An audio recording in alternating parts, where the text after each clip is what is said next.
તો અમદાવાદની પ્રજા માટે વધુ એક મોંઘવારીનો માર હવે સહન કરવો પડશે। શાળા શરૂ થવાની છે તે પહેલા અમદાવાદ વર્ધી સ્કૂલ એસોસિએશન દ્વારા એક નિર્ણય કરવામાં આવ્યો અને તેમાં સ્કૂલ વેનના ભાવમાં વધારો કરવામાં આવ્યો છે। સ્કૂલ રિક્ષા અને વાનના ભાવમાં 20%નો વધારો કરવામાં આવ્યો। આરટીઓ રજિસ્ટ્રેશન, ફિટનેસ, પાસિંગનો બોજો વધ્યો છે અને તેના કારણે આ ભાવને વધારવામાં આવ્યો। રિક્ષાના ભાવમાં 100 રૂપિયા અને વાનના ભાવમાં 200 રૂપિયા વધાર્યા છે। આખા રાજ્યમાં વર્દીના ભાવ વધારાનો અમલ કરવામાં આવશે।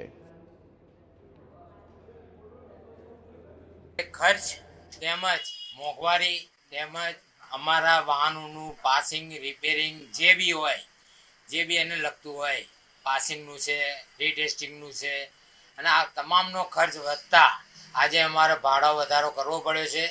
ઓટો રિક્ષામાં 100 રૂપિયાનો વધારો કર્યો છે અને તેવી જ રીતે વાનની અંદર 200 રૂપિયાનો ભાવ વધારો કરવામાં આવેલ છે।